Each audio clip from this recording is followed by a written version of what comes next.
అత్తయ్య గారు, ఈ కండెన్సర్ పాడైపోయిందండి. నేను వెళ్ళి ఇంకోటి తీసుకొస్తాను. అదేంటి అల్లుడు గారు, మీరు మొదటిసారి ఇంటికొచ్చారు, ఇంత చిన్న విషయానికి మీరెళ్ళడం ఏంటి? ఇక్కడ నాకు షాపులన్నీ తెలుసు, నేను వెళ్ళి తీసుకొస్తాను. అయ్యో, మీరెందుకండి, నేను వెళ్తాలే. ఇటు ఇవ్వండి అల్లుడు గారు, నేను వెళ్ళి తీసుకొస్తాగా. సరేనండి.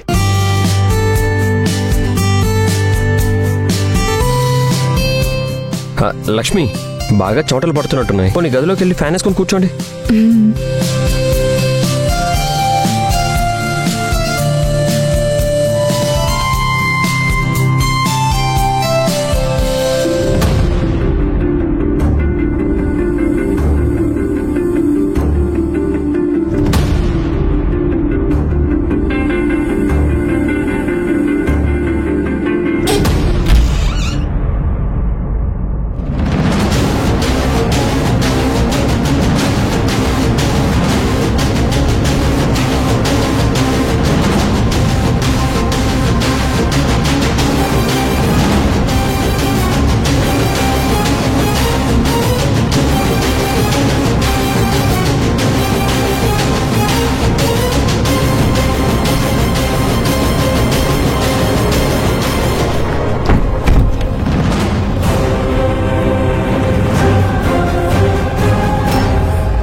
లక్ష్మి,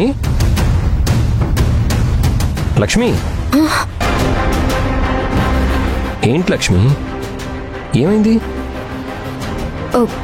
ఇందాక నుంచి చూస్తున్నాను, ఎందుకు అలా డల్గా ఉన్నారు? అలాంటిదేం లేదండి.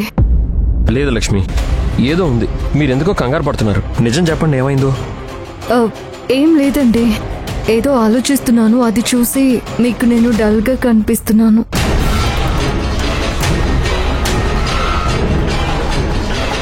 అరే, కిటికీ ఎందుకు మూసేశారు? తెరిస్తే చల్లని గాలి వస్తుంది కదా. పర్వాలేదండి, ఉండండి. వద్దండి. ఏమండి,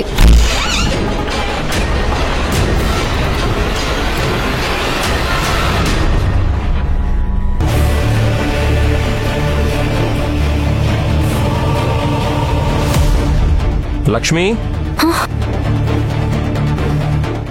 ఇలా రండి.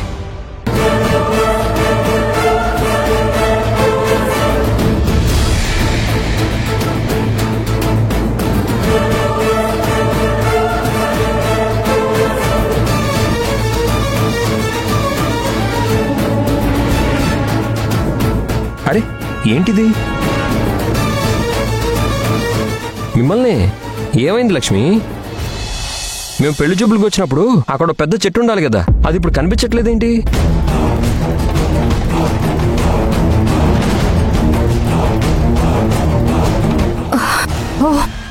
అదా, మీరు అంత గట్టిగా పిలిచేసరికి మీకేమైందో ఏంటోనని నేను ఎంత టెన్షన్ పడ్డానో తెలుసా? అది కాదు లక్ష్మి, అంత పెద్ద చెట్టు అర్ధాంతరంగా తీసేశారంటే అది చిన్న విషయం కాదు కదా. చిన్న విషయం కాదు అని నాకు కూడా తెలుసండి. అక్కడేదో బిల్డింగ్ కన్స్ట్రక్షన్ జరుగుతుందని తీసేశారు. వీళ్ళకి ఎవరు చెప్పేవారు లేరా? అసలు చెట్టు అంటే ఒక మనిషితో సమానం. అందరికీ నీడనిస్తుంది, జీవకోటికి ఆక్సిజన్ ఇస్తుంది. ఒక పక్క చెట్టులో దేవుడు ఉన్నాడని చెప్పి పూజలు చేస్తుంటాం, మరో పక్క చెట్లు నరికేస్తూ ఉంటాం. ఏంటో ఈ మనుషులు.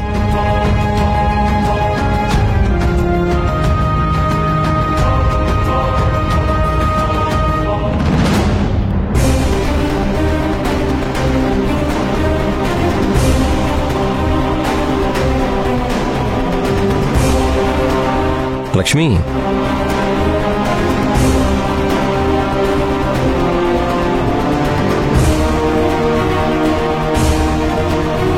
నిజం చెప్పండి లక్ష్మి, మీరేదో టెన్షన్లో ఉన్నట్టు అనిపిస్తుంది. ఏంటి సమస్య? అయ్యో, అలాంటిదేమీ లేదండి. అబద్ధం, మీరు అబద్ధం చెప్తున్నారు. భోజనం చేసిన దగ్గర నుంచి చూస్తున్నాను, మీరు ఏదో విషయంలో టెన్షన్ పడుతున్నారు. అదేంటో చెప్పండి. అయ్యో, నిజంగానే ఏమీ లేదండి. ఏమీ లేదు అంటే నేను నమ్మేస్తాను అనుకుంటున్నారా? లేదు, నేను నమ్మను. నిజానికి ఏం జరిగిందో నాకు తెలుసు. అదేంటో చెప్పనా? భోజనం చేసిన తర్వాత వంటలు ఎలా ఉన్నాయి అని మీకు చెప్పలేదు. దానికే కదా కంగారు పడుతున్నారు. ఇప్పుడు చెప్పనా?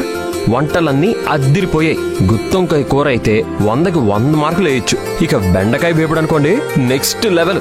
ఇంకా నా ఫేవరెట్ పాయసానికి మార్కులు వేయడానికి మార్కులు కూడా సరిపోవు. నిజం లక్ష్మి, అన్ని వంటలు అన్నిటికన్నీ అద్దిరిపోయాయి. ఇదిగో ఒక్క మాటలో చెప్పాలంటే వంటలన్నీ డిస్టింక్షన్ లో పాస్ అయ్యాయి. ఏంటి లక్ష్మి, ఎన్ని జోకులు వేసినా నవ్వట్లేదు మీరు?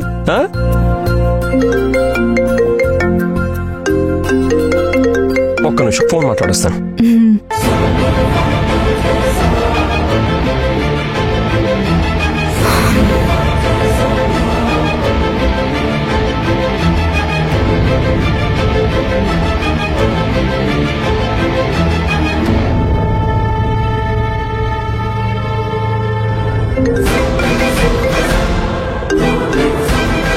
హలో, ఏంటమ్మా ఇది?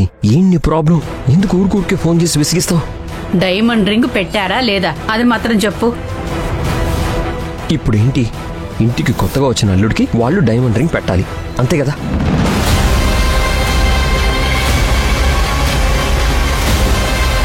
ఇదిగో చూడు, నేను వచ్చేపాటికి నా చేతికి డైమండ్ రింగ్ ఉంటుంది, సరేనా?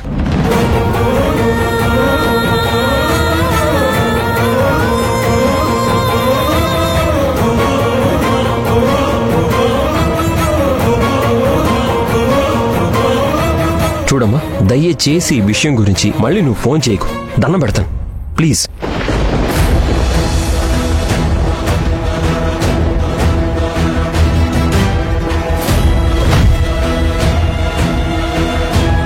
అమ్మా అమ్మా అమ్మా రే, మళ్ళీ పెట్టేశాడు. అత్తయ్య గారు, అమ్మా అమ్మా అమ్మా అమ్మ ఏమైందమ్మా? అమ్మా అమ్మా అమ్మ ఏమైందమ్మా? అమ్మా అమ్మా అమ్మా ఏంటిది? ఏమైందమ్మా? నిఖిల వెళ్ళి నీళ్లు తీసుకురా. అమ్మా అమ్మా లేమ్మా. అమ్మా అమ్మా అమ్మా అమ్మ లేమ్మా. అమ్మా అమ్మ లేమ్మా. అమ్మా లేమ్మా.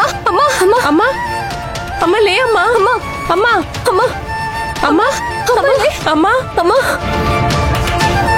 అమ్మా లే. అత్తయ్య గారిని హాస్పిటల్కి తీసుకెళ్దాం. అత్తయ్య గారు, వద్దలుడు గారు, ఏమొద్దు. ఏ హాస్పిటల్కి రా, నేను కాసేపు విశ్రాంతి తీసుకుంటే సరిపోతుంది. ఏమైందో ఏంటో, ఉన్నట్టుండి కళ్ళు తిరిగి పడిపోయాను.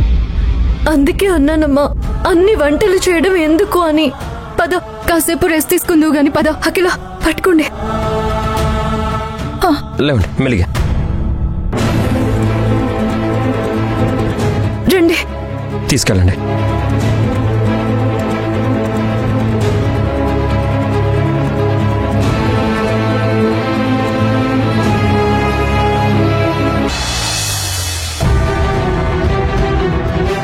లక్ష్మి, ఒకేసారి అన్ని వంటలు చేశారు కదా, పాపం అలసిపోయి పడిపోయినట్టున్నారు. మీరేం టెన్షన్ పడొద్దు, కాసేపు రెస్ట్ తీసుకుంటే ఆవిడే సెట్ అయిపోతారు. అది కాదండి, ఉన్నట్టుండి అమ్మకి ఇలా జరగడం నాకు చాలా